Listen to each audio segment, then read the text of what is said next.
Great. Well, thank you very much. I appreciate the chance to escape the People's Republic of Austin and come to the real world. My dad was actually coached at Coronado High School about 9,000 years ago when I was a little kid, so it's always nice to get to come back to Lubbock and some extended family on further out in the middle of nowhere. But it's nice to have an excuse to be out here and appreciate the chance to do so.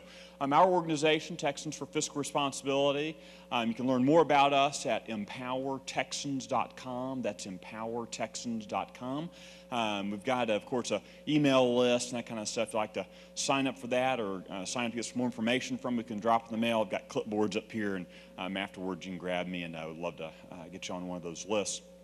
I want to spend a few minutes, though, talking a little bit about where we are as a state, talk about some of the issues confronting the state of Texas, and perhaps more importantly, taking a look at what our opportunities are going ahead in 2010, 2011, and beyond.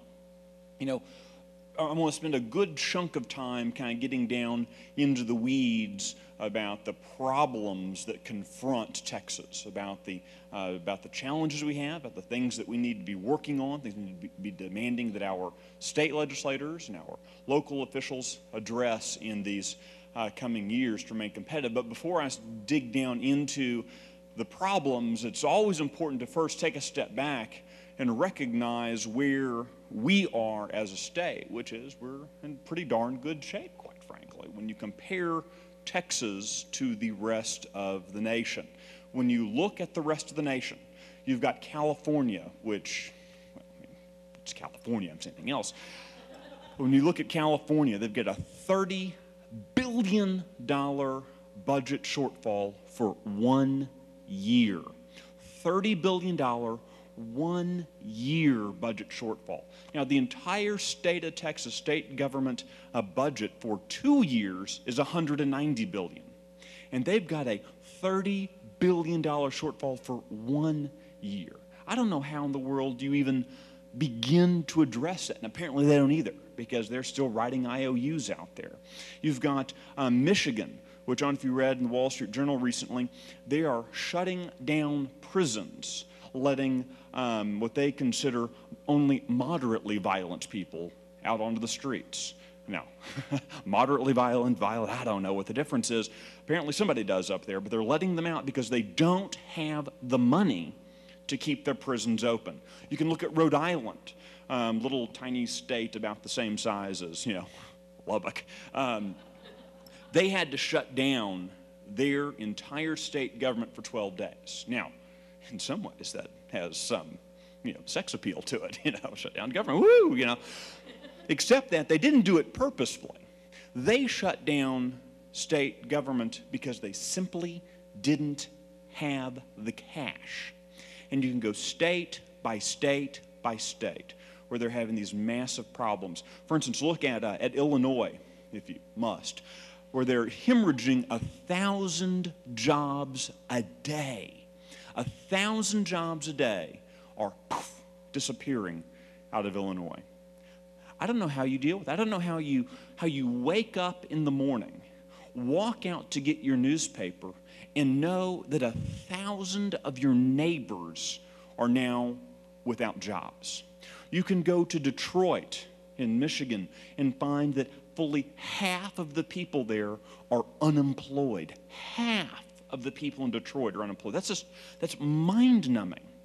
And yet in Texas, over the past now 2 years, we have created something on the magnitude of 200,000 jobs have been created by the free market in Texas. More jobs have been created in Texas than the rest of the nation combined. There are now more Fortune 500 companies based in Texas than in the rest of the nation combined. You go down these stats and things look really good for Texas. Personal income growth is rising in Texas while it's declining everywhere else. You go line by line through the statistics where we're setting aside illegal immigration for a second, looking at inflows to the state. People are just cutting their losses everywhere else and moving to Texas. Real interesting stat. One way that economists, being the practical folks we are, look and see in the real world, what people are doing, how they're behaving, is you go to U-Haul. U-Haul is the most effective real-time measure of what people are doing nationally. And U-Haul rates are change almost daily. Sometimes they fluctuate monthly, but almost daily. Texas is the cheapest place in the nation to get a U-Haul. Do you know why that is? Anybody have a guess? Supply. Because people are moving here, bringing their trailers and their trucks here from all over the country, and we're not going out. We're not leaving. Thousands of people a day are moving to Texas. Now, some even without jobs. Why? Because when you look at the Fortune list and the Forbes list, Texas has of the top 5 places to look for a job with prospects of being hired, 4 of them are in Texas.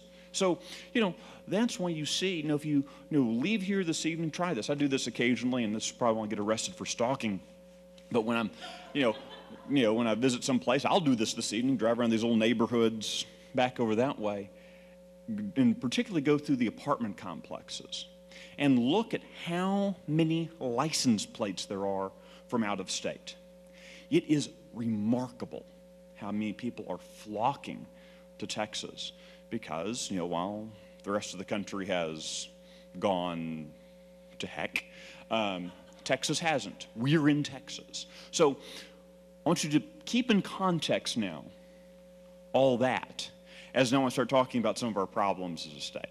Because where we are doing so much better than the rest of the country, it doesn't really make me feel overly good.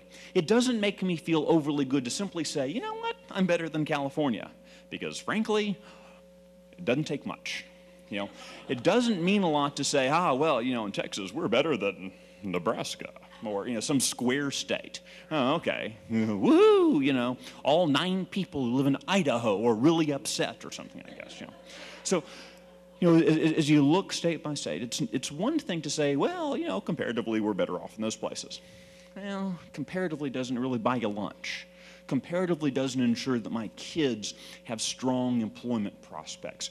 Comparatively doesn't mean that, the small business my dad launched recently is going to succeed 10 years from now. Comparatively doesn't really pay the bills. You have to make sure that you are continuing to pursue the right public policies. When I look at my dad's generation, that he, growing up in Wichita Falls, could have been forgiven because it was actually accurate. That in Wichita Falls, his economic competitors were kids growing up in Lubbock or in El Paso or in Corpus or in Beaumont. Those were my dad's economic competitors. My economic competitors, as growing up, going to high school, were kids in Sacramento. They were folks in New York or in Portland, Oregon, or Sarasota, wherever. My kids, their economic competitors, the people who my children are going to be fighting for jobs, are in places you and I have never heard of. Billion-plus cities in China like Tianjin, or they're in New Delhi, or they are in Dublin, or they are in, go down the list. Literally around the world. Most jobs are jobs that can easily be moved from one continent to another. And so for Texas, we have to make sure that we are not just better than California. We have to make sure that we are literally better than the rest of the nation. That has to be, the rest of the planet. I think of nation. Our state is its own nation, so forgive me for saying it does have some allure occasionally for Texas to not be straddled with the other 49 states. But when you think, though, of we have to make sure that we are pursuing those public policies that make sure Texas